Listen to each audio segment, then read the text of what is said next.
Manok kayo dyan! Manok! Presto pa! Paubos na lang! Hoy, teka lang, ang ingay mo. Manok po? Ay, ma'am, 200 na lang po lahat. Sobra 1 kilo pa po to. Bakit ka pa magtatanong? Eh, wala ka namang ibang benta, manok lang. Sorry po. Tanga talaga nito. Excited Magkano po. yan? Magkano kilo? 200 na lang po lahat. Paubos na lang po. 200? Opo, ma'am. Sobra 1 kilo pa po to. Mahal naman? Sige na po, ma'am. Eh, marami na nga po to. Isa pa yung regular price nito, nasa mga 300 mahigit. Sige na, ma'am. Ubusin niyo na po. Magpepresyohan pa ako. Teka lang, hindi pa ako nagsasabi ng go. Ilalagay mo na agad sa plastic. Sige eh, po. 200 yan? Opo, 200 na lang. Eh, hindi. 150 na lang. Eh, ma'am, masyado nang mababa yun. Eh, paubos ko na nga lang po to. Mababa na. Okay na nga po yung 200 eh. Isa pa, sobra 1 kilo rin po to. Ito naman, masyado naman tong hindi mapagbigay sa kapwa. Eh, ma'am, 150 na lang? Ano ba, tignan mo naman, oh, pasara na tong palengke, ikaw na lang matitira dito, tapos ayaw mo pang ipatawad yung mga manok mo? kaya nga po, 200 na lang po. Eh, pang ulam na lang din po sa bahay pag uwi ko. Eh, tamang-tama na po yung 200. Isa pa, sige na ma'am, 200 na lang po. 150 nga, ikaw mapilit ka masyado sa 200 mo eh. Tignan mo nga yung mga karne mo, oh. Tignan mo, may mga pasa-pasa na. Ma'am, presko pa po to, ma'am. Hindi nga yan presko, tignan mo, may pasa-pasa na. Tapos, parang may terrace, oh, parang nilalangaw Hindi, kanina pa yan. ma'am. Binabantayan ko po to. Hindi po to nagkakalangaw yung mga paninda ko. Bantay sarado ko po yung mga langaw na yan. Alam mo, kung ako sa'yo, ibigay mo na lang 150. Kasi, di ba, dapat magpasalamat ka sa akin. Kasi ako yung last na customer na bibili ng mga karne mo. Eh di, nakauwi ka na maaga. Baka pwede ka pang mga lakal pag dating mo sa bahay. Bihira naman si ma'am. Oh, sige na, 150. Oh, 150. Ubusin mo na to lahat, 150 oh. 150? Opo. Ay, hindi, 100 na lang. Wala. Ma'am, 100 na lang. Ma'am, sabi mo, di ba, 150 na lang?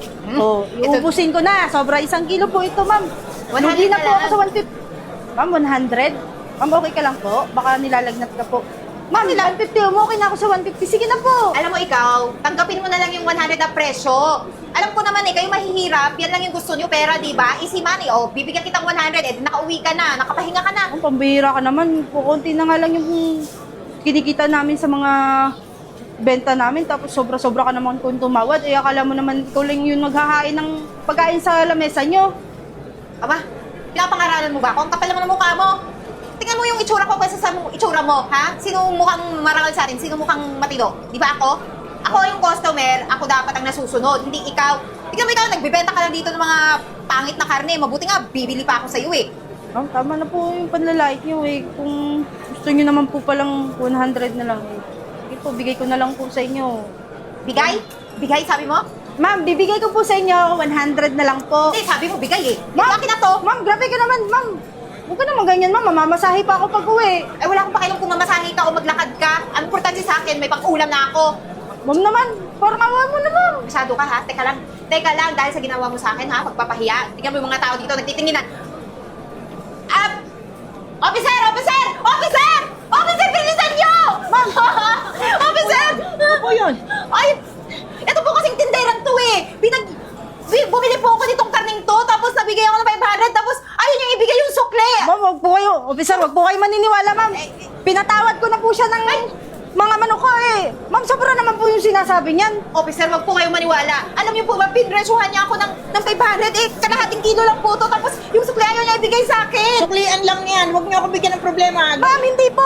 Eh, 100 na nga lang po bigay ko sa kanya. Sobra 1 kilo pa nga po yan eh. Naku, officer, wag po kayong maniwala. Ako paniwalaan niyo. Tignan mo yung mukha niyan. Paniniwalaan mo. Alam mo may mahihirap, di ba? Mga scammer yan. Humahanap Uy, ng uy. paraan para magkapera. Ma'am, maniwala ka sa akin. Wala po akong ginagawa. Namumuhay po ako ng maayos dito, ma'am. Eh, ito lang po talagang customer ko. Masyadong buraot. Alam mo, hindi ka irereklamo niya kung walang reklamo. Ma'am, wala po akong 500 dito. Kahit tingnan niyo po yung pulsa ko. Wala po akong susukli. Sinungaling yan. Tignan niyo naman yung wallet ko. Oh, tignan niyo. Walang laman kasi yung 1,000 ko, binigay ko na sa kanya. Kaya ma'am, hulihin niyo yan. Hulihin niyo. Ma'am, sabi niya 500.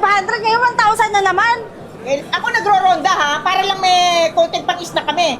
Mga abala kayo. Wala ka namang mahihita dito. Alika nga, doon kayo mag-usap sa presinto. O sige ma'am. Tara, tara. Dali Ma'am. yan. Ikaw ha. Susunod ako na. Halika, halika, halika.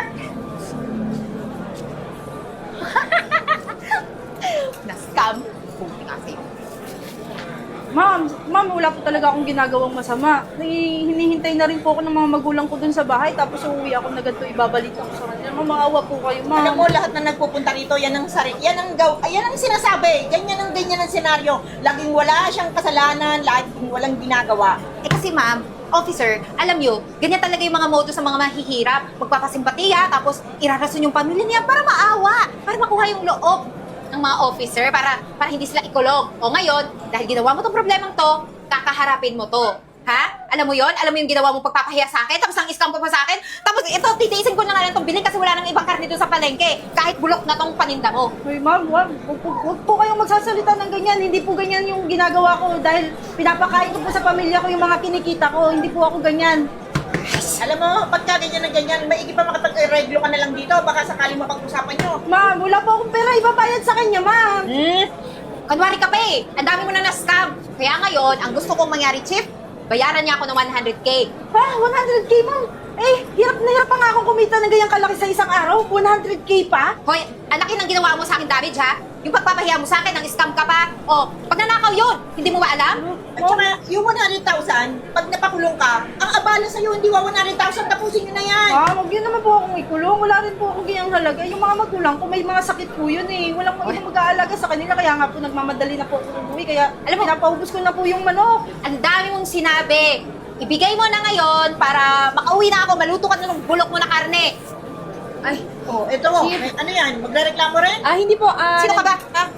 Ako yung may-ari ng pinapaupahan kong pwesto ni Yvette sa palengke. Ay, kasabwat to, Chip. Kasabwat to. Siguro magkapatid yan sila. Tapos, pinapunta dito para, kanwari ganun, para hindi sila makabayad. Oh. Ano ka ba? Bakit mo niyan? Pwede ba patapusin mo muna ako?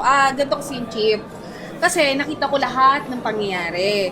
Eh, kung hindi mo alam, may CCTV doon. Ayun po, meron po akong katunayan na yung binibintang mo sa kanya ay hindi totoo. Ito po, Chip, tingnan nyo. Malinaw na malinaw yan. Ikaw, huwag kang makikidaw-daw kung hindi to dapat dito pati ko, pakukulong ko. Ay, makikita nyo dyan, walang audio. Hindi nyo, makikita nyo kung gaano ako nagreklamo sa kanya dyan, ma'am. Wala yung audio. Kaya ang paniwalaan nyo. O, di ba po? Naririnig nyo naman, nakikita nyo naman. Eh, sira ulo ka pala eh. Ang linaw dito, Ay, Chip, alam mo yung mga AI ngayon? Ay, hindi ba yan? Marunong akong tumingin ng AI. Ipakitabi mo yan gagawin kong katibayan yan. Eh, ikaw bang scammer? Chip, hindi po ako scammer. Tignan mo naman ang ayos-ayos ko ng pananamit ko, yung postura ko. Ako magiging scammer, hindi ko po yan gawain. Maganda lang ang pananamit mo, pero ikaw ang manluloko, manggagancho ka. Alam mo, kung gusto mo makapag-areglo sa kanya, yung hinihingi mong danyos kanina na 100,000, ikaw magbabayad nun. Makukulong ka pa. Teka lang, pag-usapan naman natin to. Sorry na talaga. Wag ka nang magreklamo, okay? Dahil hindi na ako magbabayad ng wala din akong pera talaga, Chip eh. Sira ulo ka, pati ako pinaglololoko mo. Ay nako, Yvette, kung ako sa'yo, hindi ako papayag. Alam mo, ikaw ang sama ng ugali mo, nagtatrabaho na maayos si Yvette. Tapos anong ginagawa mo? Nangi-scam ka? Ano ka ba, lumaban ka ng patas para sa manok, manloloko ka? May teka nga lang. Ikaw sali-sali ka rin eh. Paepal ka din ah. Eh, hindi po talaga. Magpapaliwanag na lang ako. Mag-aaregla lang kami ng pagsusori tapos okay na. Tama lang yung ginawa niya, nagmalasakit siya rito sa isa. Eto ang nagsasabi ng tao, ikaw ang sinungaling. Chip, ayoko po makulong, Chip. May mga pamilya din po ako. Pangulam nga pong ginawa ko. Chip, dapat sa'yo, pabugbog kita, pati ako pinaglololok mo. Imbes na nasa bahay niya ako, abala ka eh. Liga na! Chep, wait lang, yung manok ko, Chep. Oh, Bigay bigay mo mo lang lang sa yan. amin, ipangulam namin. Yung danyos nito, pag-usapan niyo ha. Opo, maraming salamat Ikaw po. ngayon magbabayad. Aring ko, ano ba? Dito ka! Uy, Yvette, pasensya ka na kanina. Nahuli ako ng dating. Hindi kita natulungan nung nag-iiskandalo yung babae. Ako, maraming salamat po, Ma'am Kat, ha. Kasi kung hindi dahil sa inyo, malamang baka hindi na ako nakauwi sa amin. Eh, kawawa naman yung mga magulang ko doon na naghihintay. May mga sakit pa naman yun. Kaya nga, buti na lang talaga may CCTV dun sa pwesto mo. Pero anyway, alam mo, kaya rin naman kita dinala dito sa restaurant, kasi nakita ko yung dedication mo sa pagtatrabaho. Gusto ko sana magbigay ng puhunan sa'yo. Tapos, para makapag-negosyo ka ng sarili mo, makatayo ka, tsaka para maiwasan yung mga ganyang pang-scam. So, Ma'am Kat, totoo po ba yung mga naririnig ko? Bibigyan niyo po ako ng malaking puhunan? oo, ano ka ba? Tapos i-refer kita sa mga kilala ko ng mga supplier para sa ganun, kumita ka ng malaki. Hindi yung nagtsatsaga ka sa ganyan. Sipag-sipag mo pa naman. Nako, malaking tulong po yan para sa akin. Tapos matutuwa rin po yung mga magulang ko kapag binalita ko sa kanila yan. Maraming salamat po, Ma'am Kat, ha? Oo, ano ka ba? Tsaka wag mo muna isipin na makabayad ka agad. Alam mo, ang mahalaga, makapag-ipon ka, makapagtabi ka ng maraming pera, tapos kapag okay ka na, tsaka mo na ibalik sa akin yung puhunan ko. Maraming salamat po talaga, Ma'am Kat. Malaking tulong po yan sa akin, sa mga magulang ko. Basta, pag-iigihan ko po anong pwede kong magawa para lalong lumago yung ibibigay niyo sa akin pagkakataon na yan. Oh, ano ka ba? Hindi naman ako nag-iisip na hindi lalago dahil talagang lalago yan. Tsaka, teka lang ha. Ayaw mo na yun. Nagugutom na ako. Taka naman ang order natin. Sige po. Yan po, parating na po siguro yung order natin. Sige. Maraming salamat po. Walang ano man. Oh, Yvette, congratulations. Tama nga ako. Magiging successful ka. Ako, maraming salamat po. Hindi dahil sa'yo, baka hanggang ngayon nasa kulungan pa ako, pinagbabayaran ko yung kasalanan na hindi ko naman ginawa. Ano ka ba? Lahat ng mga nangyayari sa'yo. Dahil sa'yo yun. Hindi dahil sa'kin. Tumulong na ako ng konti. Utang na loob ko pa rin po yun, Ma'am Kat. Saka wala rin naman ako dito ngayon kung hindi dahil sa'yo. Kasi akala ko naman, yung tulong na yun, hanggang dun lang yun sa pinaglaban mo ko dun sa scammer na customer na yun. O, basta ha, ililibro mo ako niyan. Oo naman, walang problema. Sige. Ma'am, andito na po yung delivery. Eden, ikaw yung kargador ng nagdi-deliver sa amin? Kargadora. Opo, Ano nangyari sa'yo? ayun nga po ma'am, pagkatapos kong makulong, wala na po akong ibang trabaho na matinong nahanap. Ito na lang po pagkakargadora. Naku, ibaba mo nga muna yan. Nakakaawa ka naman, sobrang bigat niyan. Ibaba mo muna. Ayan po mama. Pasensya na po kayo ma'am ha sa mga nagawa ko dati. Hindi ko rin alam ma'am na ikaw pala yung pinagtatrabahuan ko, ikaw yung nagsasahod sa akin. Ayun na nga, naging supplier na rin ako sa mga mall na eto, mga pinagdi-deliveran mo ngayon. Isa pa, wala ka na ba talaga nakitang ibang trabaho? Sobrang bigat naman sa pagiging kargadora mo. Hindi naman sa minamaliit ko yung kakayahan mo bilang isang babae, pero hindi rin bagay sa'yo yung ganyang trabaho. Baka mapano ka yan. Wala po akong choice. Ito lang po talaga yung pwede kong mapasukan. Congrats pala ma'am ha. Sa'yo pala tong butcher shop na to. Nako, walang anuman. Ganito na lang. Kalimutan na natin yung nangyari dati. Ang importante ngayon, nagkita tayo. Isa pa, kung gusto mo, pumasok ka na lang muna dun sa company ko. Kahit dun ka na lang muna sa back office, okay ka lang ba dun? Kaysa naman nagbubuhat ka ng mabibigat, baka mapaano ka niyan. Ma'am, nakakaya po masyado. Alam niyo naman di ba yung nagawa kong kasalanan sa inyo dati? Ako, Huwag na po, okay na po ako dito sa trabaho to. Ba, tanggapin mo na. Mukha naman nagbago ka din. Alam mo, napakabuti mo talaga tao. Tanggapin mo na. sige na! Wag mo nang isipin yun. Isa pa, hindi naman ako nagtanim ng sama ng loob sa'yo. Tulong ko na rin yun. Kahit papano, alam ko rin may pangangailangan ka. Kaya nagawa mo yung bagay na yun. Okay? Sige na, punta ka na doon sa office. Mamaya, paglabas, daanan mo ko doon sa restaurant ng pagkakainan namin ni Miss Kat. Tapos, hanapin mo lang ako doon. Sabay tayo doon sa office para mapakita ko sa iyo yung mga gagawin mo. Okay? Ha, sige po ma'am, maraming salamat ulit ha. Hindi ko na po tatanggihan kung kayo naman yung nagkukumbinsi sa akin. Sige. Kailangan ko rin po ng malaking pera para sa mga anak ko. Importante, nagbago ka. Salamat po ma'am. Sige ma'am, dalhin ko na po ito sa likod. Sige, ingat ka. Sige po. Dahan-dahan.